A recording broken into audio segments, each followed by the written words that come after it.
Hello, once again, welcome to Off the Shelf Books on Tour.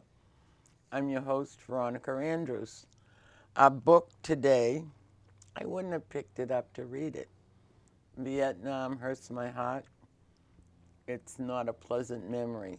So as I've said many times, I have to read books that I wouldn't pick up, and I'm always grateful that I did. Tom Ayers has written of his experience as a young man being drafted, which half the population doesn't even know what that means anymore, from start to finish and coming home and returning to a productive life. Thank you. You did a very good job. Well, thank you. You sort of took the painful edges off the memories that I had, because that was our year in high school. That was our friends that didn't come home. I'm glad you did, and thank you for your service. Well, thank you. Was it cathartic? Yes, it took a long time to write. As I was writing it, people asked me, how long have you been working on the book? And I said, oh, about 4 years. And when it actually went to the publisher asked me for a word count, and I said, I have to count the words? He said, no, look in the properties. And when I looked in the properties, to my surprise, I had started writing the book January 12th, 2006, and I didn't publish it until March of 2016. So it took 10 years to do it. Some parts were easy, and some parts were very difficult. I had to push it away, and then later on go back to it. But did you feel better? A lot of times we're told when something's bothering us deeply and we just can't find a place for it, if you write it out, it almost releases you. It's there in print and it's out of your head. Did you feel any relief when you got it all out? Yes, because I felt, because I was putting it on paper and someone was going to read it, that I was sharing the experience. I didn't write the book to say this is what I did. I wrote the book because I felt that there are 58,000 names on a wall in Washington, and I didn't want them to be forgotten. And yes, this is about me, but it's not really about me. It's about those who were with me. Mm-hmm. And so when I wrote it, it was helpful. I like that you included humor, that you included everyday living, going through Boston Navy Yard and your exams, and the people that put newspaper in their shoes so they thought that would make their blood pressure go up or down. And none of these little quirks worked to get them disqualified from going. And I don't think everybody knows that, you know, like I said, the draft is not a common word today. Right. And you didn't have a choice. It was what we did then. It was your country, it was your turn, and you went. But there were others that didn't want to went. Right. So a few ran off to Canada, I guess. But yes, you didn't have a choice. And the guilt was, when I got drafted, it was kind of a good thing, because I had the guilt. I had friends in high school that had gone off to join the Navy and the Air Force, and I felt, here I am back here. They're serving, I'm not. And so when I got the draft notice, it was like, yes, it's shocking. It's going to have an impact on my life, but it's something that I have to do. Mm-hmm. And so I felt that, you know, I had to do it. So you entered the Army, wound up in the Navy, wanted to be a medic, and they gave you a machine gun. Yes. That makes sense, doesn't it? What a surprise. I guess I thought I'd be better inflicting wounds instead of healing them. I could never understand that. I think what happens is that they just herded you in like cattle, and they needed people in places, so they just, you went this way, you went that way. The shocker, I think, or what makes the story a little bit different, is that when most people go into a particular service, if you go into the Air Force, you expect to be in an airplane. If you go into the Navy, you expect to be in a ship. Here I was in the Army, and when I ended up in Dongtam, they dropped me off at a pier. And I'm waiting around. I said, you realize I'm in the Army now. And they pointed out the Mito River is part of the Mekong River, and there was a ship out there. And one of the reasons I didn't join the Navy was because I can't swim. So here I am in the Army, and I'm going to be assigned to the ship. So we went out to the ship, and I did all my operations off of a ship, like a landing craft that the Marines would use. And then the shock of being in the Army on a ship would later be enhanced by the fact that we went up in helicopters. So That was an experience, your first ride, wasn't it? right. So it was like being in the Army, the Navy, and the Air Force Now, all rolled into one. when you're on ship with the Navy, did you have to salute their officers, and did you have to learn another protocol? That was a very interesting point. As I wrote the book, I could remember a lot of things, but there were certain things I had a problem with, so I had to do research. And I remember when we come in from a mission and you go up the gangplank, I thought we only saluted once, and the Navy saluted twice. So after a little research, I realized what had happened was when you go on board a ship, you salute the ensign of the flag and you salute the officer of the deck. But being in the Army, coming back from a mission, it's the senior person that salutes the officer of the deck. So everybody that went on board saluted the flag, but our platoon leader, who's usually a first lieutenant, would salute the officer of the deck, so we didn't have to do that second salute. So there are different Did things. they teach you that, or you just learn it every time you get slapped side the head? No, you learn it. You're instructed to do it. And it was very important, at least for me, that when I was taught things, I try to do my best, because you're put into a life or death situation. So if you're going to be skimpy on what you're learning, you're putting yourself in jeopardy as well as your fellow soldiers. So I try to learn everything that I could. When I graduated from advanced infantry training, I maxed all my exams. I got all my weapons. Nobody likes a smart aleck, you know. I did it for protection. For you, and that's a pride that comes through in the pages. But you also mentioned the guy who only took 4 rounds of ammunition so he could say, "I'm out," and duck his head while the rest of you are shooting and shooting and shooting. That was very upsetting. There were a number of soldiers that I served with that the reason that he only carried 2 rounds in every magazine was he felt that the ammo was too heavy. Poor baby. And your gun weighed 23 pounds? yes. And the ammo, yeah. How much did the ammo weigh? It weighed a good 20 pounds or so because I carried almost 450 rounds.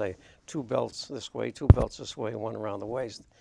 And later on, I never realized that at the time, but later on I thought about that. And had I ever got hit, I don't know what would have happened.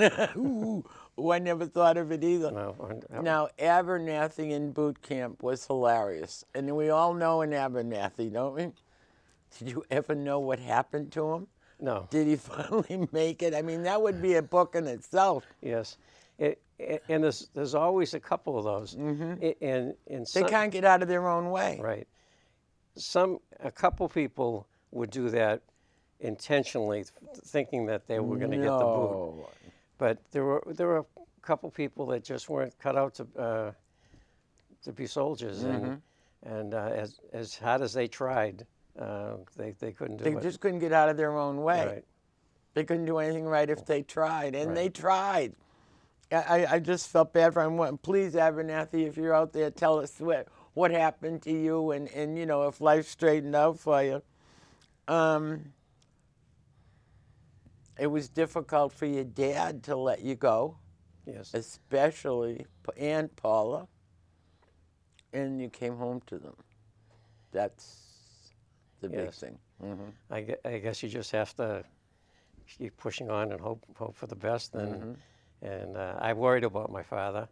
How old was he when you left? He was 56 years old. He had a lot of health problems. Lung asthma and everything. One thing I did do, being in Vietnam and in a combat situation, it wasn't like I was in Germany where I could go on a vacation and visit and everything. So when I got paid, I would send 1 month's pay to Paula and 1 month's pay to my father. And what really worked out about that was that my father used that money to go back to Pennsylvania and visit the family, and that was the last time he was able to do that. Because you certainly wasn't out running out to CVS or Right. 7-Eleven. I found it interesting. I did the Bob Middleton book, Bill Middleton, and I didn't realize, to me it was astounding how wet their feet got and how a pair of socks were a gift, a dry pair of socks were a gift from the gods. And you mentioned that as well. No matter how they perfected your boots, Right. you spent so much time in the boonies and in the mud flats that your feet were always wet and uncomfortable. In fact, my boots came up to here, and I have no hair growing. There's a fungus among us. We didn't wear socks, by the way. You didn't wear socks. And you yeah. didn't wear underwear either. You just Oh, wore the junk command, panties. is that why they call it commando? Yeah, I guess so. Mm-hmm. But still, I think there's circumstances that no matter how much I read, no matter how much we're told, we'll never really comprehend how tough it was. Yeah, and that's another reason I wanted to write the book, for people to understand. I have a problem when people are willing to send everybody off to war just that's a drop of a hat. It's not a game. And today, with the computer games, like kids can play games, they can reset the game. War is not like that. You don't reset anything. When you send somebody off to serve, some people aren't going to come back. And people have to realize we have to think things through before we go, no pun intended, charging into things. And that paid off for you. I think of the village where the baby, a mother and a baby, and you hesitated, you didn't shoot. And because it was altogether possible that they were loaded with munitions. Right. But you believed in your own gut, and you didn't, and you took a lot of guff from your platoon, didn't you? Yes, because you're not He who supposed to think. You're not supposed to, yeah. Right. But Yeah. you proved you weren't a machine, and for you, those two were still alive. The irony of the whole thing is that the new guys are the ones that are put out front to walk point. You really, and an experienced person could recognize these things and would be better leading the unit in a particular direction. You may recognize things like, so, no, go this way, but instead they put the new guy out there, and the new guy is inexperienced. It's his by doom. fire. And it's like he's like the sacrificial lamb. And it's the same thing with the weapons, with the machine gun and also the radio, the heavy things they give them to the new guy. Grunt. And because they're not used to it, they're exhausted. They're less alert. How many times did you break the antenna on that radio? It doesn't. I didn't actually break it. I bent it down. Oh, that makes it. Did the waves still reach it, even though it had a It curve? still in it? worked. Can you imagine if you had the technology today? I watched them with my husband, who's a Korean veteran, and I mean the tanks and the computers that are in there, you know. And his claim to fame was a half track. Today they actually have microphones and earphones. They have the night vision goggles. We had a thing called a starlight scope. It looked like a telescope, but on the old computers, when you saw the light in the dark green, that's all you could see. You could see silhouettes, and at night you'd be scanning, and it took the light from the stars, and that's what powered it. I bet you that's in the Smithsonian today. Huh? Probably. Now, coming home, as we all know, was somewhat sad, and you weren't welcomed by the populace. The family, I'm sure, was glad. How did you handle that in your own heart? Did you just wane it out, or did you get mad and talk to yourself?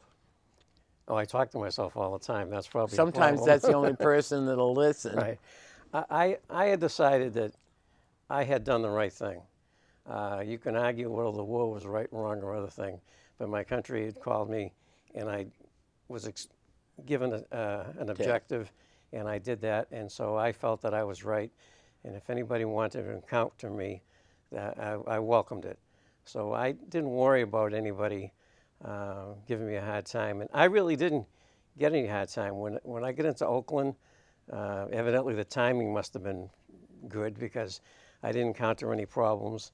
And coming home, I really didn't have any problems. Good, because some guys really Right. were put upon, and it was terribly soulful for them.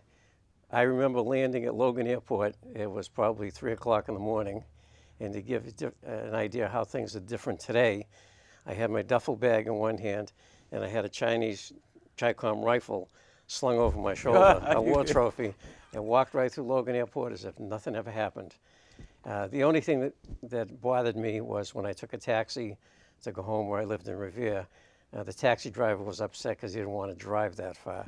So I got tired of listening to his guff. You I said, get out and walk. I said, just pull over. I paid him, and I walked the rest home. Now, going from the States to Vietnam was a long, arduous, 5-base process? Right. And coming home was almost as arduous. Which one was longer, the leaving or the coming home? Actually, it was longer going over, but while it was, you're nervous and you're anticipating what's going to happen and all this stuff. In high school, I loved reading about World War II and the fact that we had problems with the plane, and I was able to stand on Wake Island, on Guam, in Okinawa, Clark Air Force Base in the Philippines. It was an honor to actually be in those places. So it was a very historical thing going over. Coming back, I think we stopped at Okinawa, and it was like a straight shot coming back. And so I think the relief coming back, on the way over, you're kind of tossing and turning. You can't You're going sleep. away from home. Right. And on the way home, you're so relieved after this long year. You just kind of let it go, and you fall asleep, and next thing you know, you're in California. Excellent. And I'm so glad you got there. Now, during your service, you witnessed a court-martial of some guys who, again, didn't hold to your standards and were making off with, I would say, contraband that they came across in the field. How did that make you feel? Mortified, embarrassed, or go get them? I was very upset over that, because what had happened was that those 3 gentlemen, if you would like to call them gentlemen, were going home. So they didn't have to go out on the mission that we did. So they were waiting a couple days while we got paid just before we went out on the mission. And of course, you leave all your stuff in the locker on board ship, and off we went. We came back, all the lockers were broken open. What they thought would happen was they would have steal all the money, and they'd be off the ship and on their way before anybody realized what had happened. But unfortunately, we came back. Fortunately, we came back from the mission earlier, and so they were caught. I really don't think that they did it for the fact of they just wanted the money. A couple of them had some drug problems, I think, because they were always, the eyes were Spacey. red, right? And I think that was a problem. I did mention in the book that one of the things that really shocked me was when I went on board a ship for the first time, and I walked down into the hold. You could smell the marijuana, and I thought, somebody has to know this is going on here. But they kind of looked the other way, and again, I don't know how anybody. Yes, probably people go to drugs or alcohol because they don't want to deal with what they have to deal with. But on the other hand, if you go in that direction, you're not going to have the capability to deal with the situation, so you're weakening yourself instead of making yourself. And you're supposed to be watching my back. Right, exactly. If you're 3 sheets to the wind, I want to be in back of you, thank you. I don't want you watching my back. Yeah, but don't you think that it's got a lot to do with their upbringing? I mean, you were brought up with a very strong moral code. Right and wrong, there is no black, there is no middle. It's either black or white. And I think a lot of my contemporaries and a lot of the kids today, they're not getting that training. Anything goes. If it works, I'll do it. If it gets me what I want, it's okay. And I think that's sad, because there's a pride in knowing that you did your very best and you stayed. I often think of kids with so much drugs and dope, and there's so much help available for those who fall off. But for that kid that walks the yellow line is bullied, is made fun of, but still, I think we ought to have a grand celebration for them. That they stayed the line, they stayed the mark, and they live up to the expectations of the life that was given to them. Right. As I prolificate. Now, before we quit, I've been to Arlington, I've been to the wall, and you had the opportunity to go to the Tomb of the Unknown Soldier and place a wreath, and all of these guys went with you in your heart. What was that like? It was emotional. I was nervous as anything. The really thing that really shocked me type thing was a rainy day.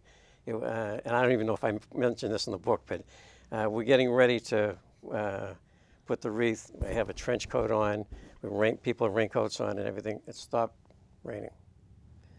Put the wreath on, went through the ceremony, backed off, and it rained. Heaven was crying. I think so. And isn't Arlington unbelievable? Yes. You don't get in there from D.C., in case anybody ever wants to know. You have to get in from Virginia. I must have circled that place 6 times before I found that out. Have you ever seen the Sunset Parade? No, I haven't. If you're ever in Washington, go to the Iwo Jima Memorial where the Marines are, and you'll see 2 Marines walking back and forth like this. About 5 o'clock, bring a little chair with you or a blanket, and what happens is those 2 Marines turn into 4 Marines, and all of a sudden they start multiplying, and before you know it, there's a whole battalion out there with the band, and they do the marching and everything, and then when the band backs off a little, they do a silent drill, and it's amazing. And it ends like it started.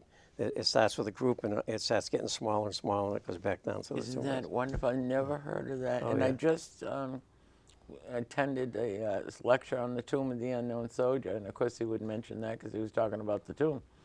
But yeah, I will have to look that up because that really sounds absolutely amazing. And I got to tell you, I had a daughter go with Semester C, and she called me from Vietnam. And she said, "Hey, Mommy, I'm in Vietnam. What do you want?" I said, "Get the hell out of there." She said, "Mommy." I said, "I'm sorry, honey. It's just a very, very painful memory for those of us who lived through it. But that's why they died. That's why they were there, so that you could go to Vietnam and enjoy the country. So just remember them as you walk through." The next morning I went to the computer, and this is a heathen. She's a scientist.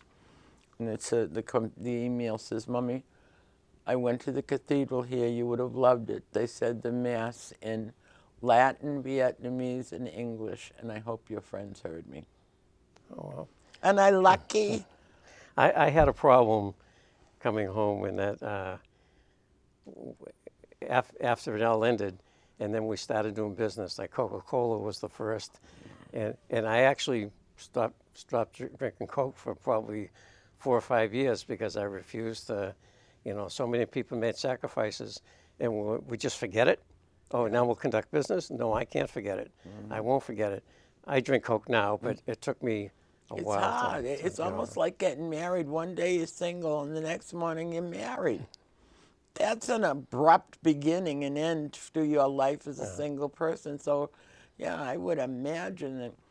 And as I remember, the impetus for the book was you were fighting in your mind in a foxhole, and when you woke up, you realized you were in bed beating up on your pillow, and it scared you that it could have been your wife who was lost. So, thank you for knowing enough to write it down.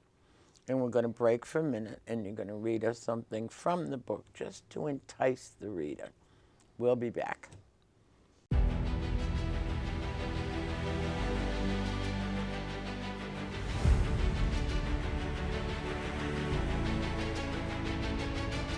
The following is a poem I've written, which I have included in the book. The 4th of the 47th Company B, 1st Platoon. They were white, Asian, Hispanic, and black.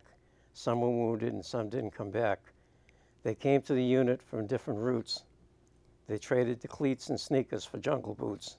Times were turbulent with much unrest, but they served their country and they did their best. They walked through paddies and they climbed the dike. They struggled through the reeds and jungles alike. Snipers and booby traps did not stop their advance, accomplishing the job at any given chance. They carried the wounded and at times the dead. They dodged the mortar fire and avoided the lead. Out for days at a time to face the VC, they followed all the orders that were sent from DC. Things made no sense, but they obeyed. Their dedication and efforts never would fade. They came from all walks of life and different places, from crowded cities and wide open spaces. Each joined a unit and became a member, becoming a brother in arms, all will remember.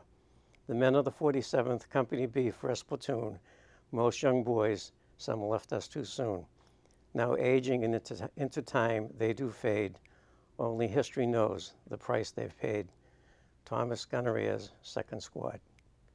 Do you go to the schools on Veterans Day and speak to the children?